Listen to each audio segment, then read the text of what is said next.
সময় যত এগিয়ে আসছে মাথার মধ্যে নানা চিন্তা ঘুরপাক খাচ্ছে।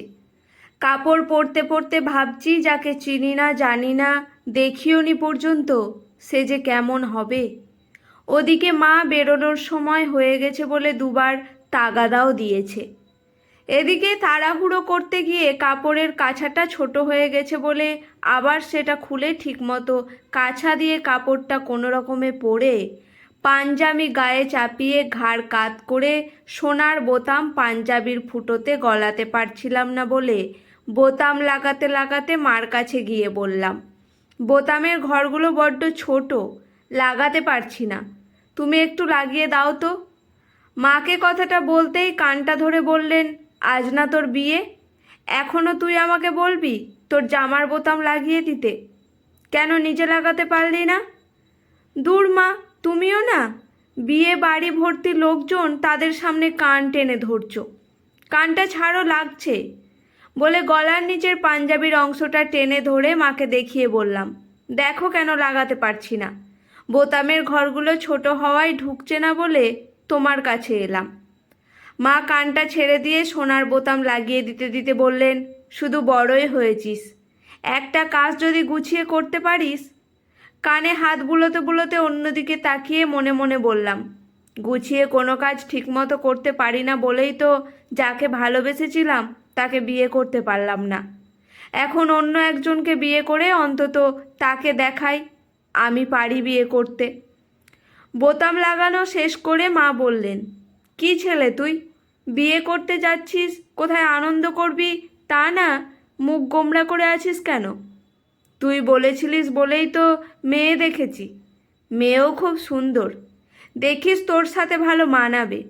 নে, আর দেরি করিস না, তোর বাবা আর জ্যাঠা গাড়িতে বসে আছে, তুই তাড়াতাড়ি গিয়ে গাড়িতে ওঠ। গাড়ি থেকে বাবা মাথাটা বার করে জোরে বলতে লাগলেন, মেয়ের বাড়ি যেতে মোটামুটি 1 ঘন্টা লাগবে, সেখানে গিয়ে আবার আশীর্বাদও করতে হবে। মার সাথে পরেও কথা বলতে পারবি, তাড়াতাড়ি চলে আয়, দেরি করিস না। হ্যাঁ বাবা, আসছি বলে মাকে প্রণাম করে কাপড়টা এক হাতে খানিকটা গুটিয়ে ধরে আমি শশাঙ্ক গাড়িতে গিয়ে উঠলাম। সারাটা রাস্তা বাবা আর জ্যাঠা বৌভাতের দিন কাদের কাদের নিমন্ত্রণ করা হয়েছে, কারা বাদ গেছে, মেনু সব ঠিক আছে কি না সেই আলোচনায় ব্যস্ত। আমি তখন মনে মনে ভাবছি, আজ কাকে বিয়ে করার কথা ছিল আর কাকে করতে যাচ্ছি। রিনার সাথে 1 বছর ধরে মেলামেশা করার পর সে যে চাকরিটা পেল, 3 মাসের মধ্যে তার ডেইলি প্যাসেঞ্জার সঙ্গীকে বিয়ে করে বসলো। তারপর থেকে সে আমার আর ফোন ধরতো না। 1 সপ্তাহ পর একজন বন্ধুর মারফত রিনার অফিসের নাম্বার পেয়ে আমি আমার অফিসের ফোন থেকে যখন তাকে ফোন করলাম, তখন সে ফোনটা ধরতেই বলেছিলাম, তুমি আমাকে এভাবে ঠকালে কেন? সে বলেছিল আমি নাকি যত টাকা মাইনে পাই আর সে যাকে বিয়ে করেছে সেই ছেলে আমার থেকে অনেক বেশি পায় আর দেখতেও অনেক বেশি হ্যান্ডসাম। সরাসরি কথাটা শুনে খারাপ লাগলেও রিনাকে বলেছিলাম, আমাকে তোমার পছন্দ না সেটা আগেই বলতে পারতে। এখন তোমার কথা শুনে মনে হচ্ছে তুমি তো তাহলে কোনোদিনই আমাকে ভালোবাসোনি। সে বলেছিল, দেখো, ওসব ভালোবাসাবাসি আমি অত বুঝি না, তখন কোনো অপশন ছিল না বলে তুমি পছন্দ ছিলে, পরে তোমার থেকে বেটার পেয়ে গেছি বলেই তো তাকে বিয়ে করে নিয়েছি, তুমিও এবার দেখে শুনে একটা বিয়ে করে নাও বলে সেদিন সে বলেছিল, আমার এই অফিসের নাম্বারে আর কখনো তুমি ফোন করবে না বলে ফোনটা কেটে দিয়েছিল। অপমানে সেদিন কান গরম হয়ে গিয়েছিল বলে অফিস থেকে তাড়াতাড়ি বাড়িতে ফিরে মাকে বলেছিলাম, তুমি মেয়ে দেখো, আমি বিয়ে করব। মা ঘটক লাগিয়ে 5 মাস ধরে গোটা কতক মেয়ে দেখার পর আজ যাকে বিয়ে করতে চলেছি তাকে আমি না দেখলেও বাবা মার খুব পছন্দ হয়েছে শুনে আমি মত দিয়েছি। গাড়ি সোজা পাত্রীর বাড়ির সামনে এসে দাঁড়ালো। পাত্রীর বাড়ির লোকজন শাঁখ বাজিয়ে উলুধ্বনি দিয়ে বরণ করে জল মিষ্টি খাইয়ে দোতলায় নিয়ে গিয়ে বর আসলে বসিয়ে দিলেন। পাত্রীর বাবা মা আমার বাবা আর জ্যাঠাকে এসে বললেন, আশীর্বাদের কাজটা মিটিয়ে নিলে পারতেন। বাবা বললেন, আমিও তাই ভাবছিলাম। আপনি ব্যবস্থা করুন, আমরা এখনই মেয়েকে আশীর্বাদ করব।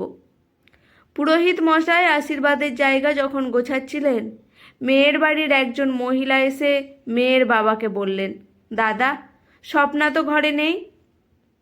খুঁজতে দোতলার বারান্দায় গিয়ে দেখি বারান্দার রেলিংয়ের সাথে একটা দড়ি নিচে পর্যন্ত ঝুলছে। স্বপ্না মনে হয় পালিয়েছে। খবরটা শোনা মাত্র পাত্রীর বাবা চেয়ার থেকে উঠে তাকে বললেন, কি বলছিস তুই? পালিয়েছে মানে? হ্যাঁ, আমি সত্যি বলছি, স্বপ্না ঘরে নেই, মনে হয় সে পালিয়েছে। পাত্রীর বাবা তাড়াহুড়ো করে মেয়ের ঘরের দিকে ছুটলেন।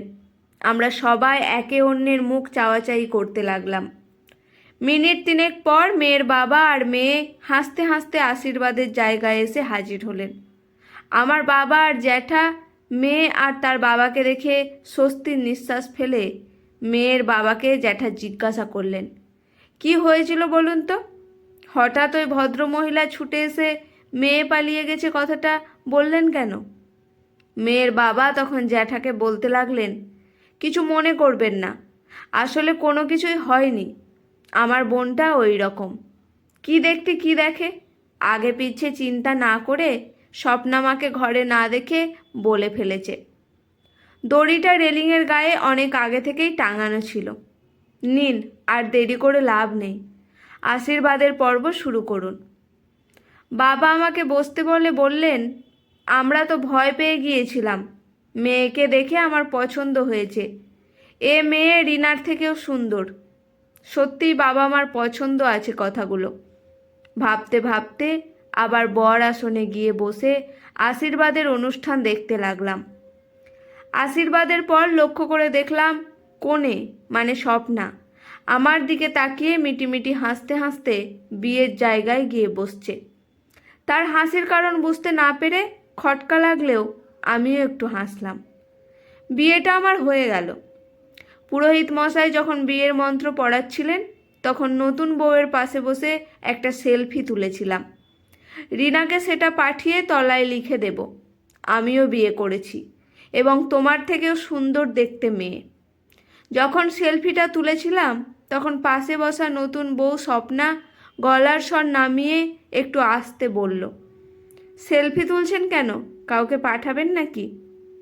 তাড়াতাড়ি দুটো শট নিয়ে ফোনটা পাঞ্জাবির পকেটে রেখে বললাম, কাউকে পাঠাবার জন্য না, তুলে রাখলাম স্মৃতি হিসেবে। পরবর্তীকালে যখনই এই ছবিটা দেখব, তখন আজকের এই বিয়ের দিনটার কথা যাতে মনে পড়ে। আমার কথা শুনে স্বপ্না আমার মুখের দিকে কয়েক মুহূর্ত তাকিয়ে মুখটা ঘুরিয়ে খুব আস্তে বলল, ছবিটা হয়তো সত্যিই আপনার কাছে স্মৃতি হয়ে থাকবে। কথাটার মানে সেই মুহূর্তে না বুঝে আমি হেসে বলেছিলাম, আমাদের প্রথম অ্যানিভার্সারিতে এই ছবিটা পোস্ট করব। পরদিন সকালে বউ নিয়ে বাড়ির সামনে দাঁড়ালে মা, জেঠিমা এবং আত্মীয়দের মধ্যে যারা এসেছিল তারা সবাই নতুন বউকে বরণ করে ঘরে তুলল। বাবা এগিয়ে এসে আমাকে বললেন, তোর এখন আর কোনো কাজ নেই, তুই তোর ঘরে গিয়ে রেস্ট নে। ভুলেও যেন বৌমার আশেপাশে যাবি না। আজ তোদের কাল রাত্রি, একে অন্যের মুখ দেখতে নেই। সারাদিন আত্মীয় স্বজন বন্ধুবান্ধবদের সঙ্গে সময় কাটিয়ে আগের দিন রাত জাগা বলে তাড়াতাড়ি খেয়ে ঘরের দরজা ভেজিয়ে একটা টি শার্ট আর পাজামা পরে ঘুমাচ্ছিলাম। ঘুমের মধ্যেই অনুভব করলাম কেউ একজন হালকা স্পর্শ করে আমাকে ডাকছে। চোখ মেলে একবার দেখে আবার চোখ বন্ধ করে নিয়েছিলাম, কারণ তখন আমি রাত জাগা ঘুমের মধ্যে আচ্ছন্ন ছিলাম। পরক্ষণে আবার সেই স্পর্শের অনুভব হওয়ার সাথে সাথে শুনলাম, এই যে শুনছেন। ভালো করে চোখ মেলে তাকিয়ে দেখলাম স্বপ্না মানে নতুন বউ। সে আমার সামনে চুড়িদার পরে দাঁড়িয়ে আছে। বিছানায় উঠে বসে দরজার দিকে তাকিয়ে দেখলাম দরজাটা ভেজানোই আছে। প্রথমত নতুন বউ, সে চুড়িদার পরে আছে দেখে একটু অবাক হয়েই বললাম, আপনি এই ঘরে আর এই অবস্থায় কেন? আজ তো আমাদের কাল রাত। আমার কথা শেষ হওয়ার আগেই স্বপ্না বলল, সবাই ঘুমাচ্ছে দেখে কাউকে না বলে আমি নিঃশব্দে চলে যেতে পারতাম। তখন হয়তো আপনার আমাকে খোঁজাখুঁজি করতেন, পুলিশে খবর দিতেন। যাতে অহেতুক আমাকে খোঁজাখুঁজি না করেন, তাই আপনাকে বলতে এলাম। বিয়ের দিন আমি একবার পালাবার চেষ্টা করেও মামার হাতে ধরা পড়ে গিয়েছিলাম, তাই সেদিন আমি আর পালাতে পারিনি। আজ আমার প্রেমিক মানে তন্ময় গাড়ি নিয়ে আপনার বাড়ির মোড়ের মাথায় দাঁড়িয়ে অপেক্ষা করছে। আমাকে যেতে হবে। আপনি আপনার বাবা মাকে বুঝিয়ে বলবেন। আমি ডিভোর্স লেটারটা পরে পাঠিয়ে দেব, তবে হয়তো 1 বছরের আগে সেটা কমপ্লিট হবে না। একটা অনুরোধ, এবার যখন কাউকে বিয়ে করবেন নিজে গিয়ে অন্তত তাকে একবার দেখবেন এবং পারলে মেয়ের সাথে আলাদা করে কথা বলবেন। আপনি যদি নিজে আমাকে দেখতে আসতেন আর আমার সাথে কথা বলতেন, তাহলে হয়তো আপনাকে আর আমাকে আজ এই পরিস্থিতির মধ্যে পড়তে হতো না। বাবা মা আমার অ্যাফেয়ারের কথা জেনেও আপনার সাথে আমার বিয়ে দিয়েছে, কারণ তন্ময় চাকরি করে না, ছোটোখাটো একটা ব্যবসা করে, যেটা আমার বাবার একদমই পছন্দ না। তন্ময় ছোটোখাটো ব্যবসা করে জেনেও আমি তাকে ভালোবেসেছিলাম। আজ আপনি একটা ভালো চাকরি করেন বলে তাকে ছেড়ে আপনাকে মেনে নেব, সেটা আমার পক্ষে সম্ভব না। বিয়ের আগেই আমি পালাতে পারতাম, কিন্তু আপনাদের সঙ্গে বিয়ের কথাবার্তা হয়ে যাওয়ার পর থেকে আমাকে পাহারায় রাখা হয়েছিল, তাই আমি কোনো রকম সুযোগ পাইনি। আপনি নিশ্চয়ই কথাগুলো শোনার পর আর আমাকে আটকাবেন না। বলে স্বপ্না আরও বলতে লাগলো, তন্ময় আমার হৃদয়ের মধ্যে জায়গা করে বসে আছে, সেখানে অন্য কাউকে জায়গা দিতে পারবো না। বলে স্বপ্না একটু চুপ করে আবার বলতে লাগলো, আমি জানি আপনার খুব খারাপ লাগবে, তবে দেখবেন পরে আস্তে আস্তে আবার সব ঠিক হয়ে যাবে, ততদিনে আপনি ডিভোর্সটাও পেয়ে যাবেন। বলে স্বপ্না দরজা পর্যন্ত গিয়ে আবার ঘুরে দাঁড়িয়ে বলল, কিছু কিছু স্মৃতি থাকা ঠিক না। আপনি আপনার ফোনের গ্যালারি থেকে বিয়ের সময় যে সেলফি নিয়েছিলেন, পারলে সেটা ডিলিট করে দেবেন। বলে সে দরজাটা খুলে বাইরে বেরিয়ে গেল। রাত জাগা ঘুম আমার পুরোটাই উড়ে গিয়েছিল। এখন বুকের মধ্যে একটা কষ্ট হতে লাগলো।